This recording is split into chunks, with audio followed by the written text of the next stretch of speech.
Hi guys, it's me again, Nicole Shane, your trusted Bulacan Realtor. And for today guys, we are going to do our hashtag Bulacan Bahay Review 2024. At yan po for today ay Bella Vista Edition. Hashtag Bulacan Bahay Review. Siyempre guys, ano ba yung una nating hinahanap kapag naghahanap tayo ng ating future home? Pinakamahalaga sa lahat, number one, location, location, location. So yun po yung una nating pag-uusapan sa ating segment na hashtag Bulacan Bahay Review. Bella Vista is located at Barangay San Vicente, Santa Maria, Bulacan.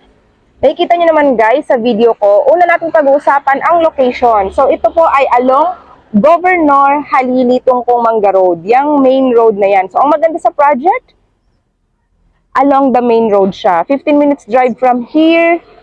Going to your left, that is Philippine Arena exit. Going to your right, Pakirino Highway, pa SM Tungko, pa Muzon na po yan, pa MRT 7, 25 minutes to 30 minutes drive. So in terms of location, syempre importante rin na hindi lang strategic at malapit sa lahat ng location, dapat hindi binabaha. So, Bella Vista, proudly to say, is a non-flooded area. So, hashtag Bulacan Bahay Review. Pagdating sa location, okay ba yang Bella Vista?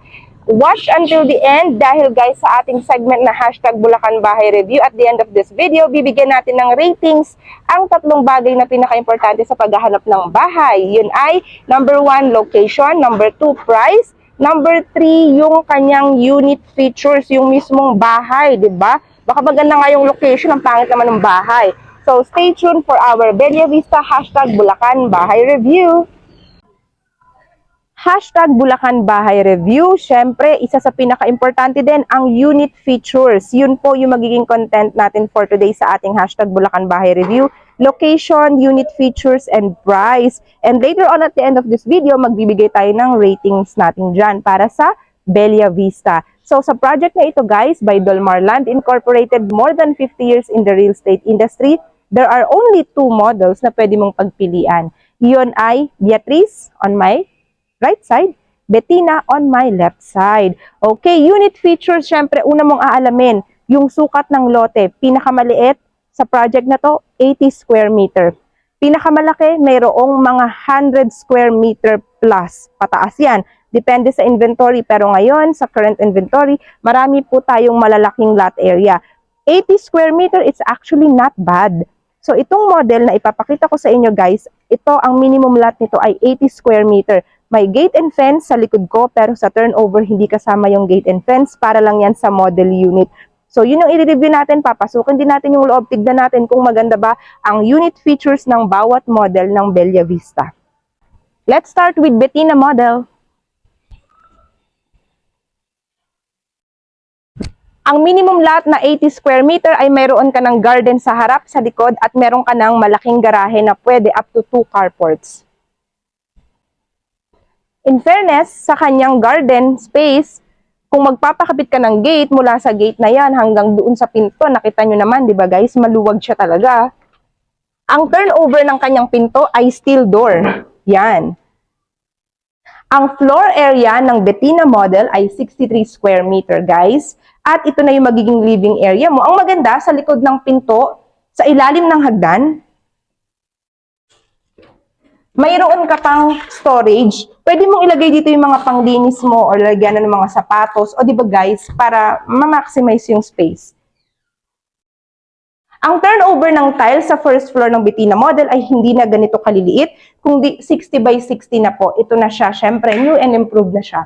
At ang wall ay painted ng white, ang ceiling ay ganito kataas at ganyan na rin siya kaganda. Dito, ginamit lang natin sa model na to ay 4-seater dining table, kaya parang ang luwag tignan, pero pwede kang maglagay ng 6-seater or even 8-seater dining table dito, kaya pwede sa big family. At ito ay kasama na sa turnover itong kitchen top na ito guys. May dalawang pinto. Dito, access sa service area or laundry area. At ito naman, para sa garage mo. Meron tayong dalawang CR. Sa baba, ito siya. Ang CR na ito ay old model sa ating bagong pinaganda at inimprove na Betina model sa phase 2 ay mas mataas na po siya. Hindi na siya 1.8 meter height, 2 meters height na siya. So hanggang dito na siya. Inimprove na po yung height niya. Mas okay kahit matangkad ka. At kasama na yung ating mga fixtures. Dito naman,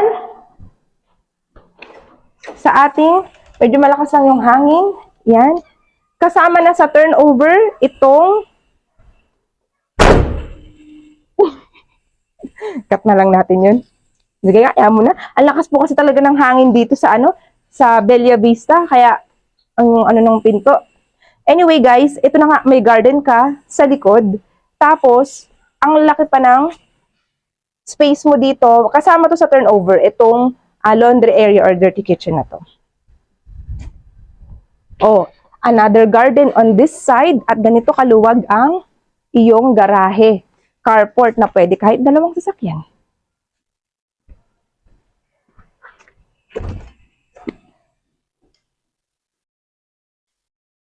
Dahan-dahanan natin ang pagsara. Malakas ang hangin.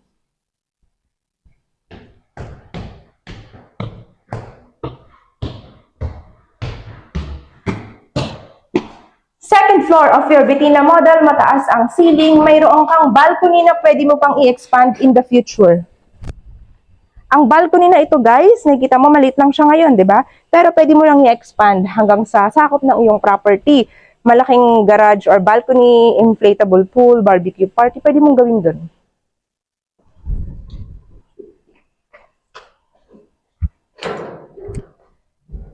Nakapartition na yung tatlong kwarto. 1, 2, 3 bedrooms. Bedroom 1.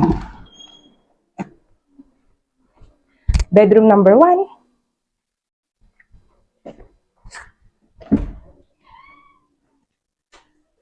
Bedroom number 2, Betina model.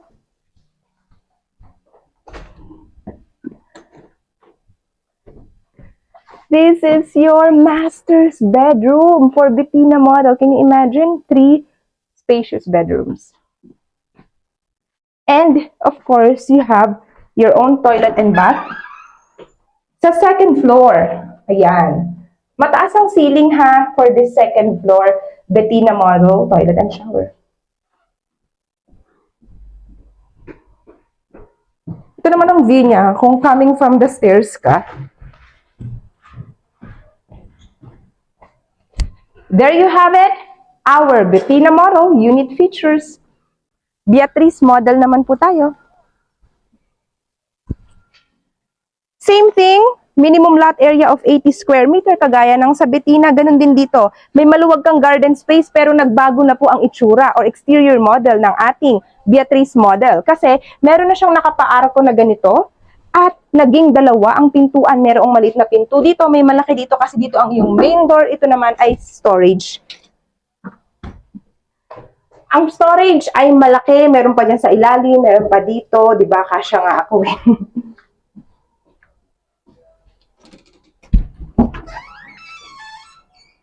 Welcome to Beatrice model. At syempre, nagbago na rin yung style, diba? Napansin nyo ba? Ang Beatrice model natin, nandito na po yung hagdan. Ito na yung ating stairs for Beatrice model. Di ba sa Betina nandoon sa kabilang side? Andito na siya ngayon. Tapos, ginamit natin ay 6-seater dining table na. At ganito na rin yung kanyang tiles turnover. 60 by 60 po siya. Mataas ang ceiling, white paint. Maganda na yung ceiling kahit hindi mo na ipagawa. At ang CR ay mas lumaki. So ito siya. Beatrice model, CR pa lang sa baba. Ang luwag na, ang taas na. So, ito kasama to sa turnover ng unit na wala yung pinto dito sa kabila, di ba guys? Doon sa Betina meron, dito naman ang pinto niya sa service area. Kasi nga, mas lumaki yung CR niya dito. Ang floor area po kasi ng Beatrice ay mas malaki kaysa sa Betina. 68 square meter siya. At, katulad pa rin no, sa turnover, nung Betina, sa likod, lahat meron tayong ganito po. May sink tayo for dirty kitchen or laundry area at may space ka pa dito for your garden, another garden. Ito rin, another garden space at ito yung magiging carport or garahe mo po kay Beatrice model. Yan.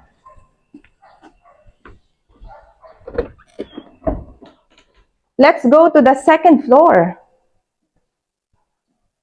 Second floor and bedrooms.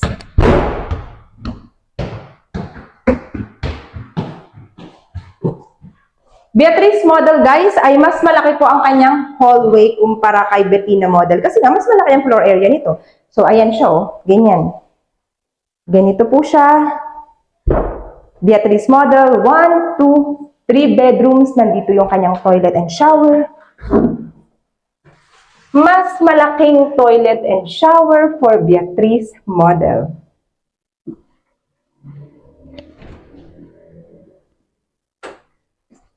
Bedroom number 1 for your kids.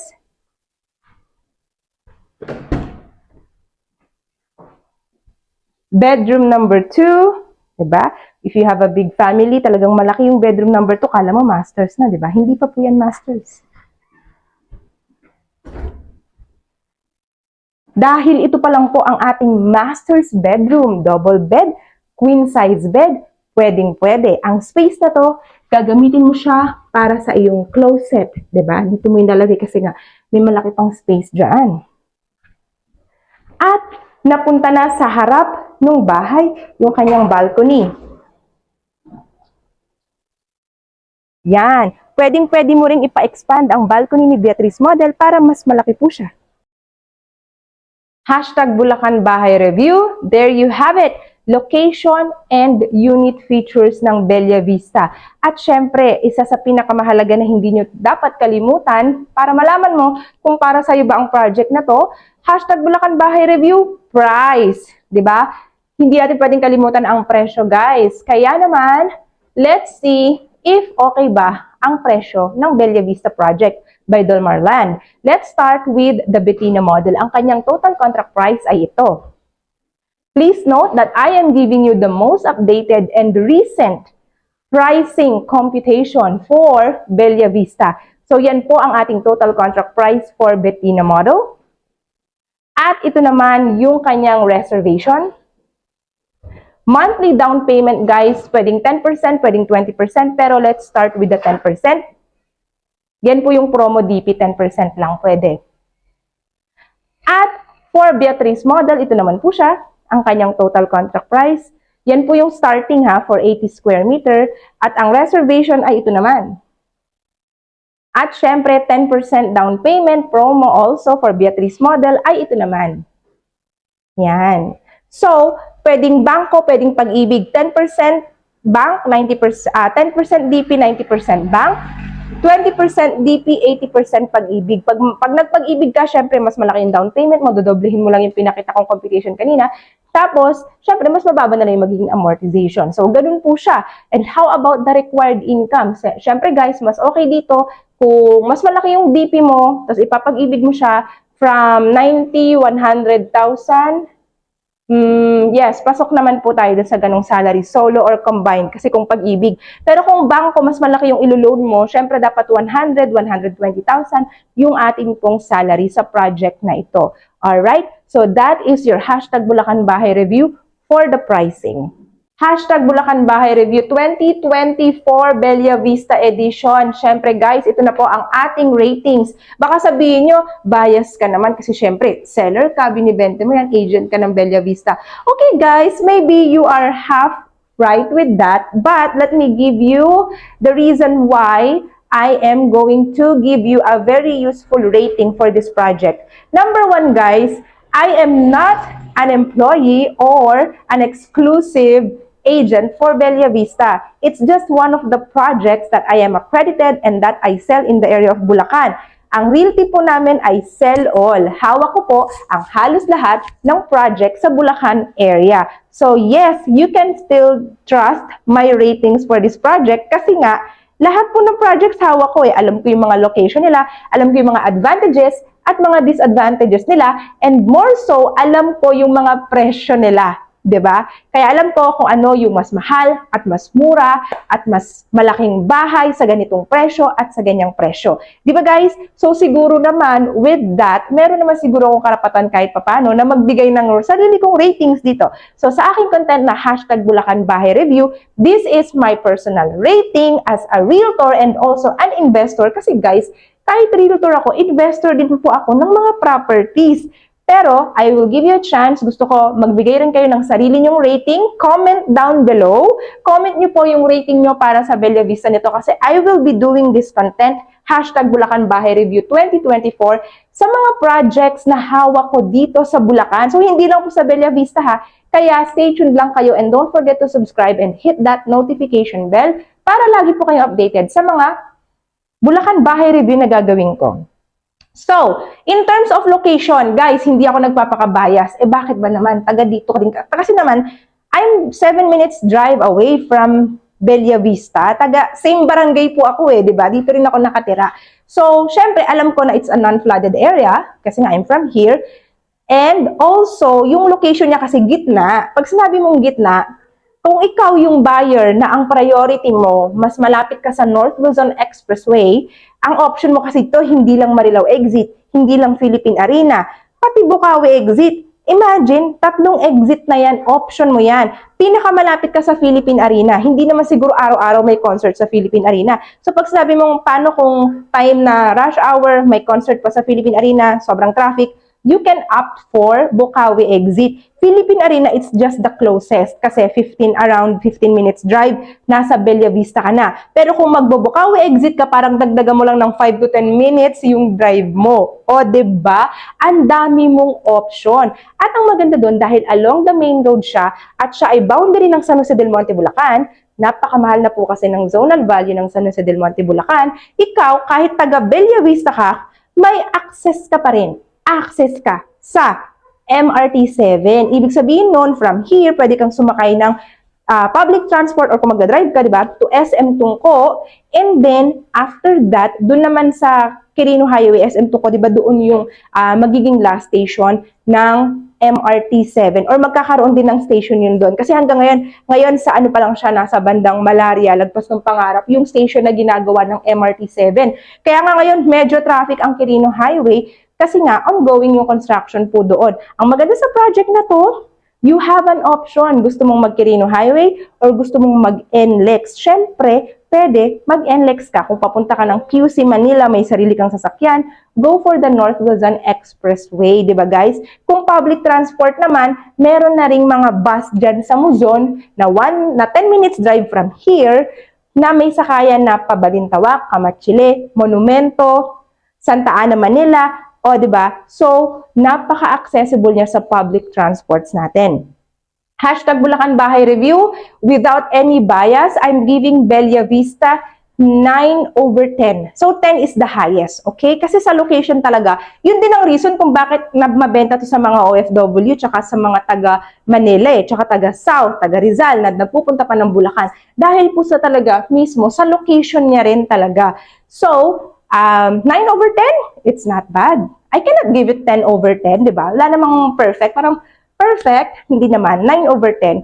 And pagdating sa unit features, nakita niyo naman si Bettina at si Beatrice model, okay?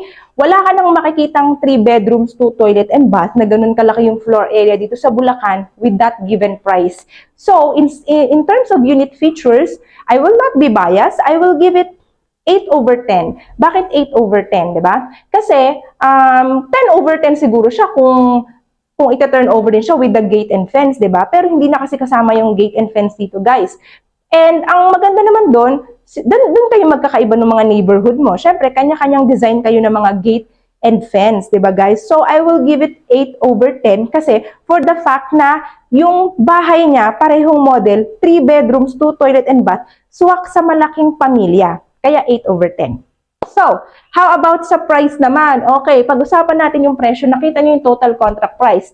Sa Bulacan area, guys, mabilis po ang value appreciation dito. So, yung price na yan, for an 80 square meter minimum lot, 3 bedrooms, 2 toilet and bath, and a strategic location, sobrang affordable niya pa sa ngayon. Kasi marami pa po siya room for room for value appreciation kasi nga naka-pre-selling naman yung ating Bella Vista 2. At sa ibang projects na hawak ko na as you follow my channel, makita nyo rin na yung ibang 3 bedrooms, 2 toilet and bath na hawak ko ay nasa 6 million na po or 5 million pataas. And this one is from what? 3.9 to 4.4 kung Bettina and 4.5 kung Beatrice. That is actually a very competitive price. So for that one, I will give this 9.5 over 10 for my rating on the price basis of Bella Vista. O, diba guys? Kayo, ano ba ang inyong rating sa ating hashtag Bulacan Bahay Review? Bella Vista, i-comment nyo lang po yan down below. Nakita nyo naman yung aking Viber WhatsApp. Bawal po mag-walk-in dito. For any tripping or sample computation, you just have to reach out to me. Mag-chat lang kayo at mag-wait sa reply ko, lalo na kung ibang oras nyo abroad. Wait nyo lang po yung reply ko. Be patient enough and you will be rewarded for it, diba? So guys, I hope to see you all soon and thank you for watching my hashtag Bulacan Bahay Review 2024 Bella Vista Edition. Again, I am your trusted realtor. My name is Nicole Shane.